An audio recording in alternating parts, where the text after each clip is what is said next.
Bismillahirrahmanirrahim. Assalamualaikum warahmatullahi wabarakatuh.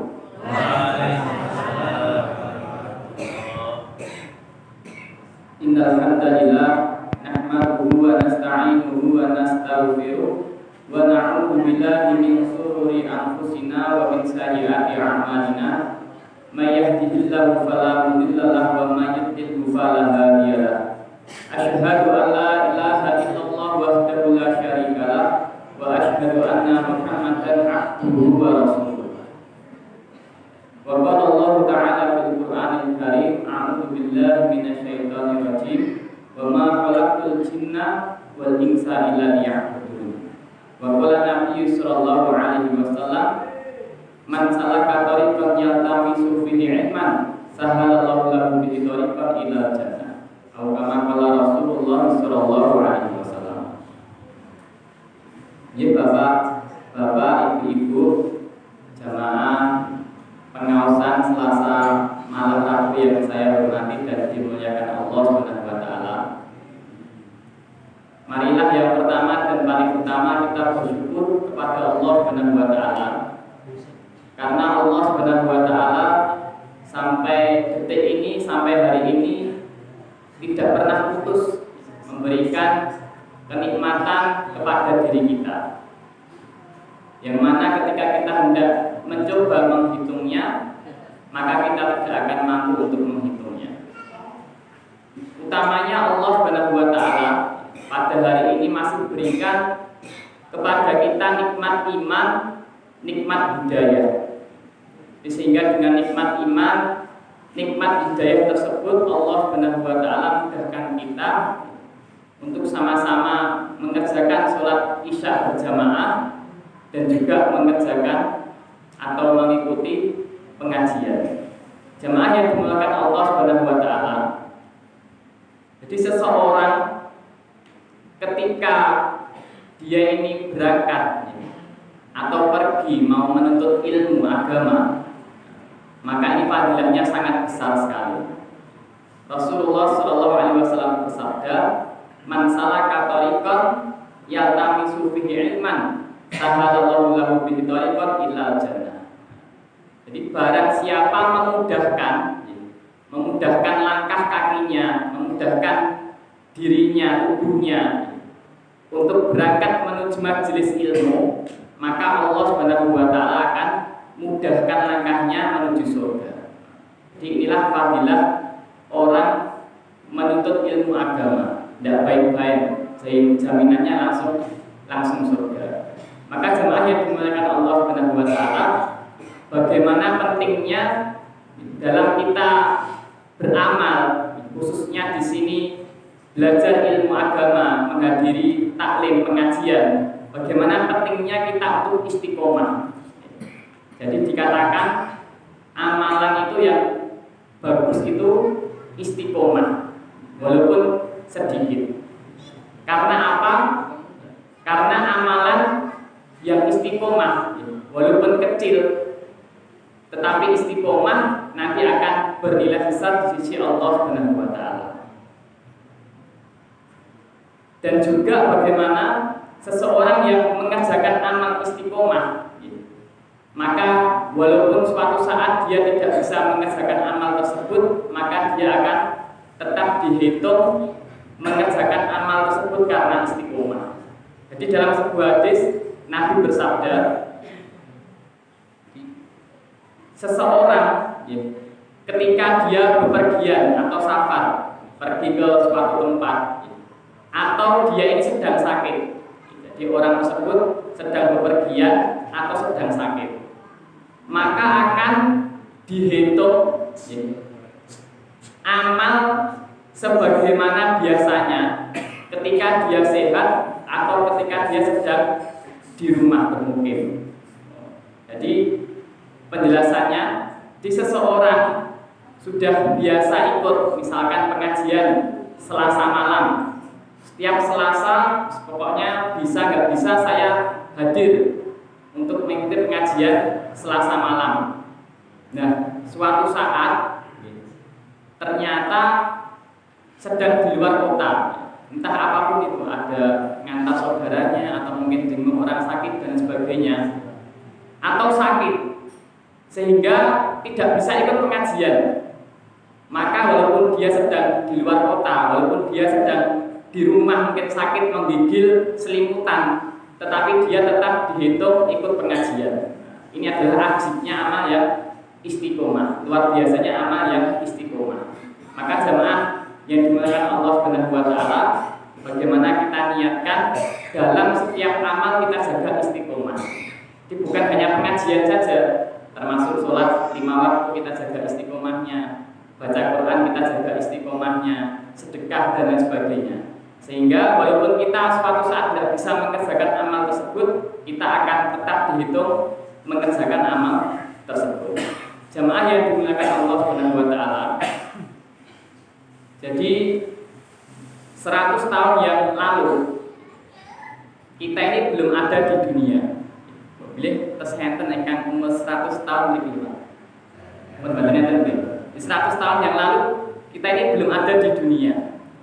100 tahun yang akan datang kita juga belum tentu, insya Allah sudah tidak ada di dunia ini lagi. Karena Nabi bersabda umur umatku rata-rata 60-70 tahun. Dan dahulu ketika kita lahir ke dunia, Bapak Ibu, kita lahir ke dunia itu tidak berdasarkan keinginan kita, kehendak kita. Kita lahir ke dunia mutlak atas kehendak Allah Subhanahu wa taala. Buktinya apa? Buktinya kalau dulu kita lahir ke dunia karena keinginan kita, karena kehendak kita, ya mestinya kita bisa milih lahir dari misalkan anaknya sinten Pak Kaji. Nek cah cilik niku Hartio dhisik, nek misale iso milih aku pilih dadi anake Raffi Ahmad. Lah ngopo kok dadi anake Raffi Ahmad? Lah turine niku lha aku nek dhisik cilik njaluk es krim iki gur ditukok siji Mas. Sok malah disengeni. Lah kae anake Raffi Ahmad kita njaluk es krim malah dibangunke pabrike. Jadi pengennya seperti itu. Tapi kita tidak bisa. Kalau kita bisa milih lahir, kira-kira kita dulu milih lahir di mana? Mungkin yang sing anak-anak generasi sekarang mungkin pilihnya gitu. Aku pengen lahir di Amerika Mas, di Jepang, kelihatan keren, glamor gitu. Tapi kita tidak bisa milih. Jadi kita lahir ke dunia ini mutlak atas kehendak Allah Subhanahu wa taala. Maka sudah semestinya karena kita lahir ke dunia atas kehendak Allah, nanti kita pun meninggal juga atas kehendak Allah Subhanahu wa taala. Maka sudah semestinya ketika kita hidup di dunia ini kita juga mengikuti kehendak Allah Subhanahu wa taala. Tidak boleh mengikuti kehendak keinginan nafsu pribadi kita sendiri. Gambaran simpelnya, dia ada seseorang daftar ke suatu pabrik misalkan, dia daftar ke pabrik. Maka dia diterima di pabrik tersebut atas kehendak manajer pabriknya. Jadi dia diterima di situ atas kehendak manajer pabriknya. Oh, kamu tak terima. Maka sudah semestinya karena dia diterima di situ, maka dia harus bekerja sesuai kehendak manajernya. Kamu kerja ini, yang kamu lakukan ini, kamu nggak boleh ini, nggak boleh itu. Kok orang kerja di pabrik, dia sesuai kehendaknya sendiri. Pas anu yo dolanan HP, mangan sampai naik, tular biru. Maka nanti otomatis ya dipecat seperti itu. Maka itulah gambaran bagaimana kita hidup di dunia ini atas kehendak Allah Subhanahu wa taala. Maka bagaimana kita hidup di dunia juga mengikuti kehendak ataupun perintah-perintah Allah Subhanahu wa taala. Jemaah yang dimuliakan Allah Subhanahu wa taala. Lalu apakah kehendak atau perintah Allah Subhanahu wa taala atau maksud Allah Subhanahu wa taala menciptakan kita manusia di dunia ini? Maka ulama menjelaskan, ulama menerangkan kurang lebih ada 3 maksud Allah menciptakan manusia ke dunia ini. Ya, ada 3 maksud Allah menciptakan manusia di dunia ini. Yang pertama, Allah Subhanahu wa taala menciptakan manusia di dunia ini dalam rangka untuk menyembah, beribadah kepada Allah Subhanahu wa taala. Dasarnya sebagaimana yang saya baca di awal tadi, Quran surat Al-Zariyat surat ke-51 ayat 56, "Wa ma khalaqtul jinna wal insa illa liya'budun." Dan tidak aku ciptakan jin dan manusia kecuali untuk menyembah, beribadah kepadaku. Jadi Bapak Ibu yang dimakan Allah Subhanahu wa taala, maksud tujuan yang pertama Allah menciptakan kita diperintahkan untuk beribadah kepada Allah Subhanahu wa taala. Jadi maksudnya untuk beribadah. Tetapi kebanyakan hari ini anggapan atau pemahaman orang hari ini yang namanya ibadah itu ya napa Bapak Ibu? Ibadah niku napa? Salat, baca Quran, puasa. Kalau ibadah hanya terbatas itu saja, maka kalau dihitung-hitung lebih banyak waktu kita yang kita gunakan untuk tidak ibadah. Kalau sholat paling 5 menit satu sholat, kalau 5 kali sholat 25 menit, maka jauh sekali waktu yang kita gunakan untuk ibadah dengan yang tidak kita gunakan untuk ibadah, jauh sekali perbandingannya. Maka pemahaman ibadah hanya sekedar sholat, baca Quran, kemudian infak, puasa itu kurang pas sebenarnya. Sahabat Ali itu pernah ditanya, ada seseorang bertanya kepada sahabat Ali, "Wahai Ali, dalam satu hari 24 jam itu berapa waktu, berapa jam kamu gunakan untuk ibadah?" Jadi ada orang bertanya kepada sahabat Ali, berapa waktu yang kamu gunakan dalam sehari itu untuk ibadah, berapa jam? Maka sahabat Ali itu menjawab, sesungguhnya dalam sehari itu saya 24 jam saya gunakan untuk beribadah kepada Allah Subhanahu wa taala. Maka orang tadi heran, sahabat Ali, bukannya kamu itu juga makan, kamu juga tidur, kamu juga bekerja, lah kok bisa 24 jam itu gimana? Kan kamu juga makan, juga tidur, juga bekerja, kadang nganggo piknik barang dhewe ngoten nggih. Kenapa kok bisa 24 jam kamu gunakan untuk ibadah? Maka sahabat Ali menjawab, "Ketahuilah wahai sahabatku, sesungguhnya waktu saya 24 jam, aktivitas apa saja yang saya kerjakan, semuanya saya niatkan untuk ibadah. Saya menggunakan cara yang dicontohkan oleh Rasulullah SAW. Jadi apa saja aktivitas kegiatan kita yang kita gunakan sesuai dengan cara Rasulullah, maka itu akan bernilai ibadah. Contohnya tidur misalkan. Dalam sehari itu kita tidur kurang lebih berapa jam Bapak? 8 jam kita tidur.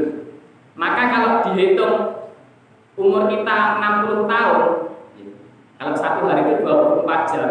Kalau 8 jam kita gunakan untuk tidur, berarti sepertiga waktu kita gunakan untuk tidur. Kalau umur kita 60 tahun, maka otomatis 20 tahun kita gunakan untuk tidur. Maka eman sekali kalau kita tidur hanya sekedar tidur. Jadi 20 tahun kita tidur, kita terbuang sia-sia dan bernilai apa-apa. Maka bagaimana supaya waktu kita 24 jam bernilai ibadah? Maka bagaimana kita contoh sunnah-sunnah Rasulullah SAW. Tidur dengan sunnah, baca doa, memiliki wudhu, nanti bangun tidur baca doa lagi. Makan juga seperti itu, supaya bernilai ibadah kita gunakan sunnah Rasulullah SAW, baca doa, pakai tangan kanan dan lain sebagainya. Itulah jemaah yang dimakan Allah Subhanahu wa taala, maksud tujuan kita diciptakan ke dunia. Yang pertama untuk ibadah. Dan ibadah ini yang dikehendaki tidak pilih-pilih. Jadi kalau bisa seluruhnya kita kerjakan. Sebagaimana firman Allah Subhanahu wa taala dalam Quran surat Al-Baqarah ayat 208, "Ya ayyuhalladzina amanu khudhu fis-silmi kaffah wa la tattabi'u khutuwatis syaitan innahu lakum 'aduwwun mubin." Wahai orang-orang yang beriman, masuklah kamu ke dalam agama Islam secara kafah. Kafah itu menyeluruh, semuanya, enggak pilih-pilih. Jadi yang sesuai keinginan kita kerjakan, yang tidak sesuai kita langgar. Tidak seperti itu. Yang dikehendaki secara menyeluruh. Jadi apa saja perintah Allah Subhanahu wa taala kita kerjakan dan apa saja larangannya kita kerjakan. Dan juga bagaimana ibadah kita ini yang dikehendaki, bagaimana kita jaga sampai akhir hayat kita. Kita kerjakan sampai ajal atau kematian menjemput kita. Sebagaimana firman Allah Subhanahu wa taala dalam Quran surat Al-Imran ayat 102. Ya ayyuhalladzina amanu taqullaha haqqa tuqatih wa la tamutunna illa wa antum muslimun.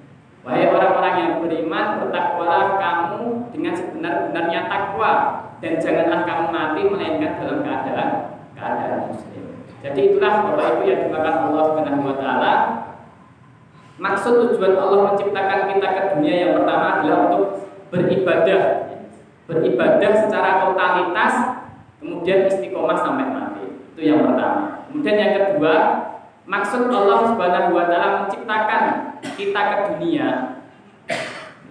itu adalah kita dijadikan sebagai khalifah. Khalifah itu wakil. Wakilnya siapa? Wakilnya Allah Subhanahu wa taala di muka bumi. Sebagaimana firman Allah Subhanahu wa taala dalam Quran surat Al-Baqarah ayat 30. Wa id qala rabbuka lil malaikati inni ja'ilun fil ardi khalifah. Dan ingatlah ketika Allah Subhanahu wa taala berfirman kepada malaikat, sesungguhnya aku hendak menjadikan seorang khalifah di muka bumi.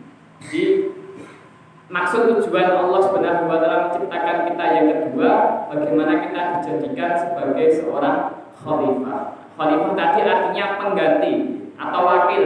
Wakilnya siapa? Wakilnya Allah Subhanahu wa taala di muka bumi. Terus maksudnya gimana, Mas? Maksudnya apa?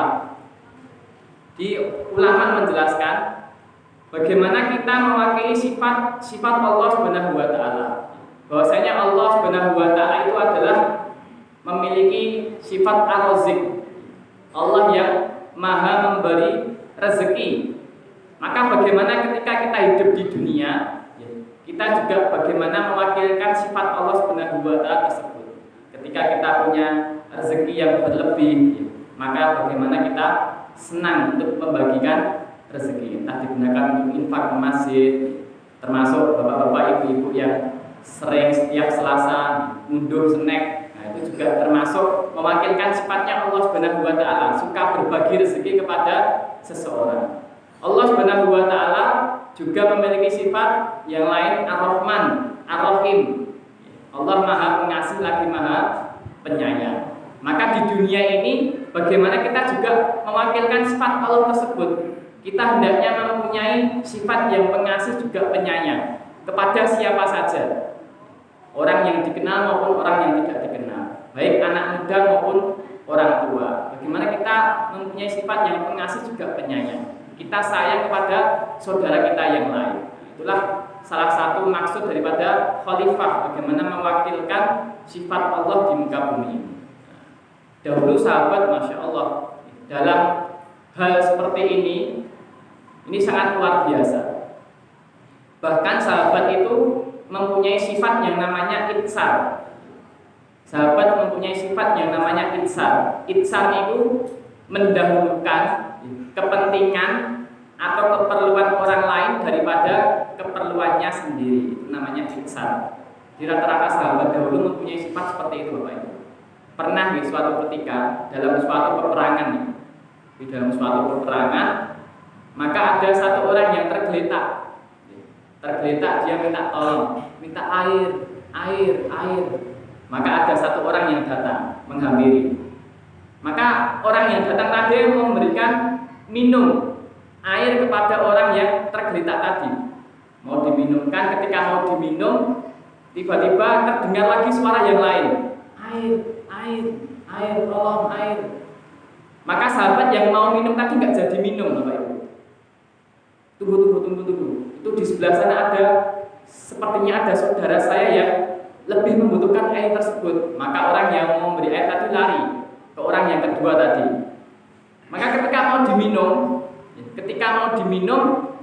Orang yang kedua ini pun juga sama mendengar, air, air, air, tolong air. Maka orang yang kedua tadi juga tidak jadi minum. Orang yang mau memberi minum disuruh pergi ke orang yang ketiga. Maka ketika orang yang ketiga tadi pergi ke orang yang ketiga, maka telah ditemuinya orang yang ketiga tadi telah meninggal dunia. Maka orang tadi segera kembali ke orang yang kedua. Setelah kembali ke orang yang kedua, ternyata orang yang kedua tadi juga telah meninggal dunia. Maka dia segera kembali kepada orang yang pertama. Orang pertama pun juga telah syahid meninggal dunia. Jadi inilah jamaah yang dimakan Allah Subhanahu wa taala, sifat daripada sahabat. Senantiasa kasih sayang kepada sesama saudaranya. Bahkan di saat yang genting, di saat yang sangat membutuhkan, dia tetap senantiasa beliau mendahulukan kepentingan saudara muslimnya yang lain. Inilah jamaah yang dimuliakan Allah Subhanahu wa taala. Bagaimana maksud tujuan Allah menciptakan kita di muka bumi, yaitu sebagai khalifah, sebagai wakilnya, sebagai penggantinya Allah Subhanahu wa taala. Bagaimana mewakilkan sifat-sifat Allah yang baik kita kita sampaikan, kita berikan kepada saudara-saudara kita yang lain. Kemudian maksud tujuan Allah menciptakan kita di dunia yang ketiga, bagaimana dikatakan umat akhir zaman, umatnya Nabi Shallallahu Alaihi Wasallam ini adalah umat yang terbaik, khairul umat yang terbaik. Maka maksud tujuan Allah Subhanahu wa taala menciptakan kita di dunia yang ketiga adalah bagaimana kita diperintahkan, diberikan kewajiban untuk meneruskan usaha baginda Rasulullah Shallallahu Alaihi Wasallam. Dasarnya apa? Salah satunya Quran surat Al-Imran ayat 110.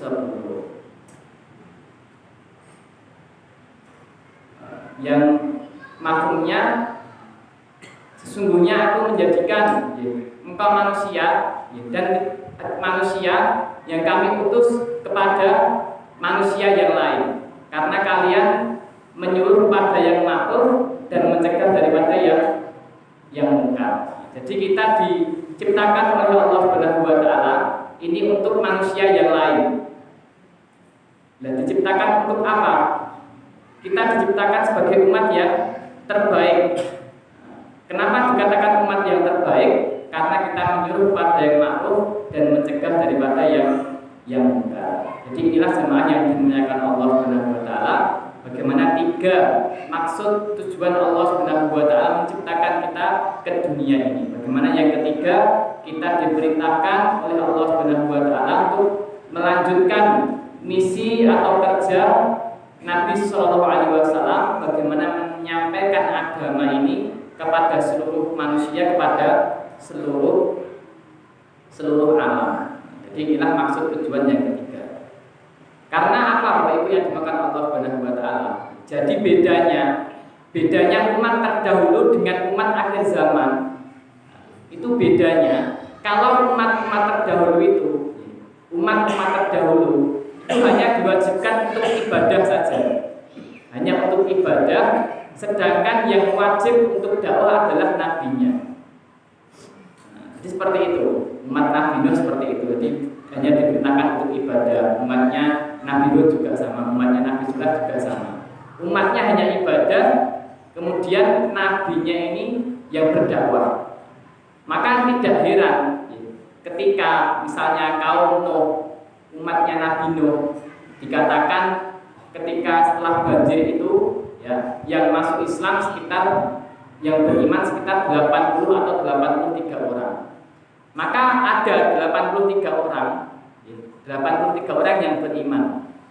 Tetapi ketika itu nabinya meninggal, maka 83 orang ini tadi hanya fokus beribadah. Tidak ada yang berdakwah, menyampaikan agama, mengajak kepada agama, tidak ada. Maka otomatis karena tidak ada dakwah, lama-lama nanti mungkin anaknya imannya masih kuat. Nanti kalau sudah cucunya mulai berkurang, cucunya lagi mulai berkurang, sehingga umat menjadi rusak lagi.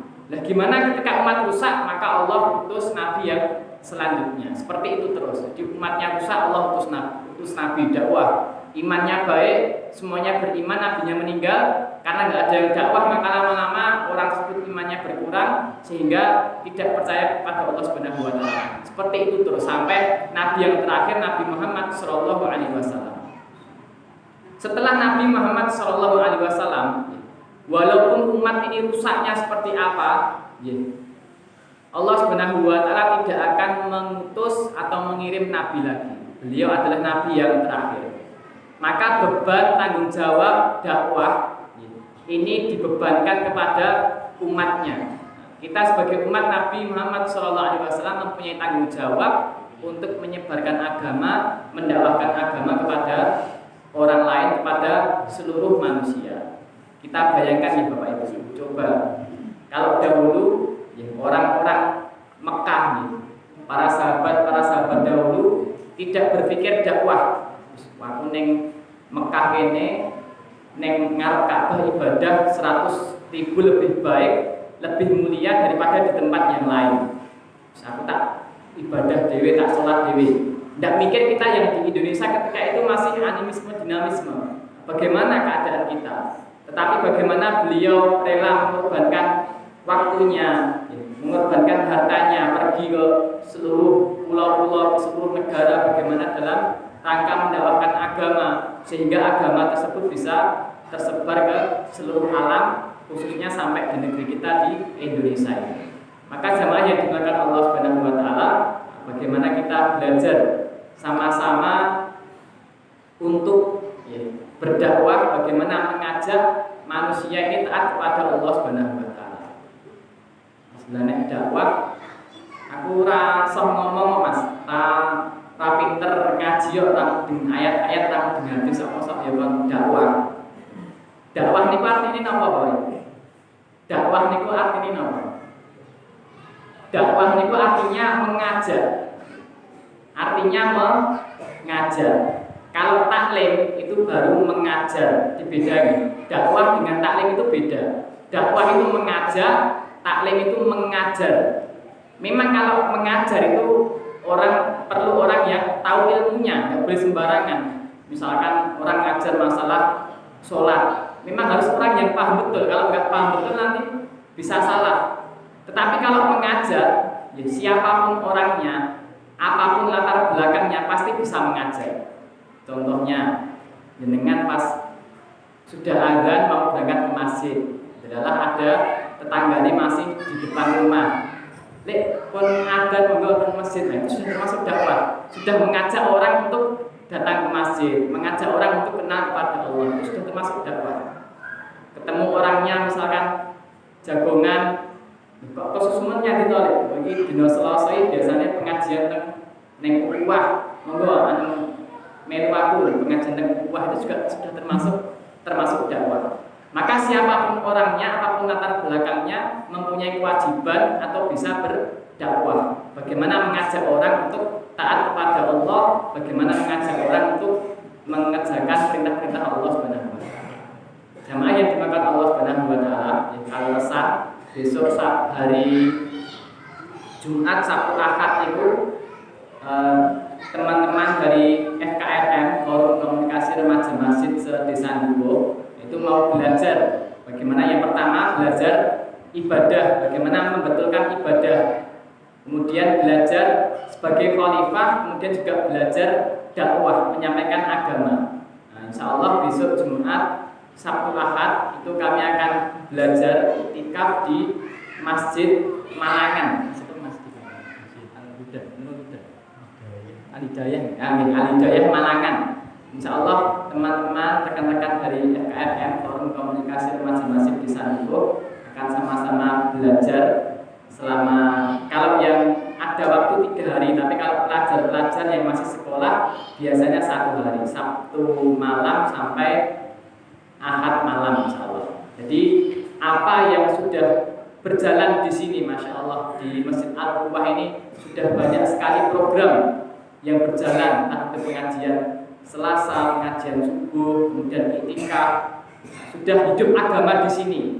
Tetapi bagaimana kita juga pikir masjid-masjid yang lain yang ada di Desa Dukuh terutama, bagaimana kita tularkan Sehingga masjid-masjid di desa Dukuh ini semuanya bisa hidup amal agama. Karena apa Bapak Ibu yang terakhir ini? Kalau suatu tempat itu ada orang yang amal agama semuanya. Pokoknya RW 5 ini semuanya amal agama, iman semua, soleh semua, amal agama semua. Tetapi nggak ada orang yang mau mengusahakan supaya orang ini mau beriman kepada Allah, tidak buat usaha dakwah, mengajak orang untuk beriman taat kepada Allah. Maka lama-lama orang yang beriman ini akan habis sehingga nanti tidak akan ada lagi orang yang beriman. Tetapi beda, walaupun suatu tempat, suatu lokasi itu tidak ada orang yang beriman satupun, tidak ada orang yang beriman satupun, tetapi hanya ada satu orang itu mau buat usaha mendatangi satu orang, diajak beriman taat pada Allah. Nanti lama-lama agama akan hidup di wilayah tersebut. Gambarannya seperti ini Bapak Ibu. Jadi ada sebuah lumbung padi atau gudang padi. Itu lumbung padinya itu penuh dengan padi. Terus padinya penuh, tetapi tidak ada orang yang mau usaha atas padi. Maka lama-lama padinya dimasak. Lama-lama akan berkurang sehingga lama-lama padinya akan habis. Tetapi ini ada lumbung padi, nggak ada padinya sama sekali, nggak ada berasnya sama sekali. Tetapi di sekitarnya ada orang yang mau usaha, mau menanam padi, mau bertani. Maka lumbung yang tadinya ini kosong, karena ada orang mau usaha atas pertanian, maka lama-lama lumbung padi ini tadi akan penuh dengan padi, penuh dengan beras. Itulah gambaran bagaimana keadaan kita hari ini. Kalau suatu daerah nggak ada orang yang mau berdakwah, mengajak orang kepada Allah, maka lama-lama dakwah akan tergerus, akan berkurang. Tapi kalau dalam suatu daerah, walaupun tidak ada orang yang beriman, satu saja orang beriman mengajak, maka lama-lama daerah tersebut akan menjadi beriman. Contoh simpelnya ketika di Mekah. Ketika di Mekah dahulu hanya ada satu orang saja beriman, Bapak Ibu.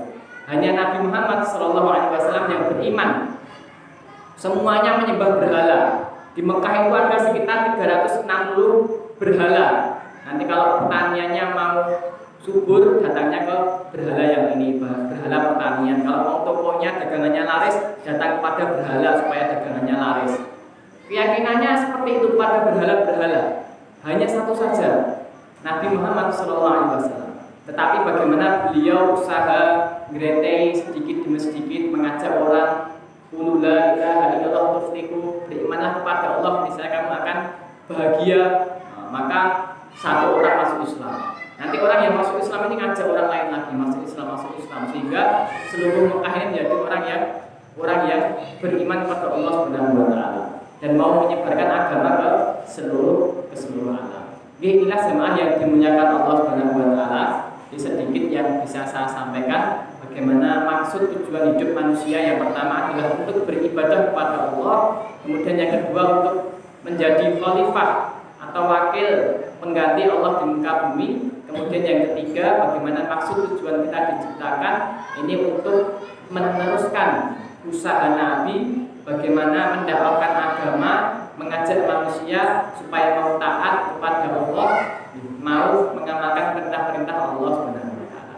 Jadi demikian yang bisa saya sampaikan. Apabila ada benarnya datangnya dari Allah Subhanahu wa taala, apabila ada kurangnya datangnya dari diri saya pribadi, mohon diikhlaskan.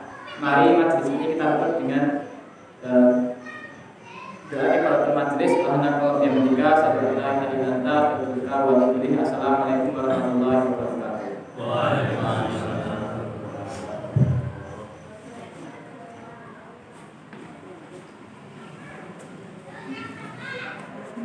Mencetak seseorang, yakni dalam rangka untuk menghidupkan agama wonten ing kampung Purwasari. Ini agama sampun hidup. Bapak-bapakipun sampun ngaos, kemudian ibu-ibupun sampun gadroan, sampun yasinan, sampun murid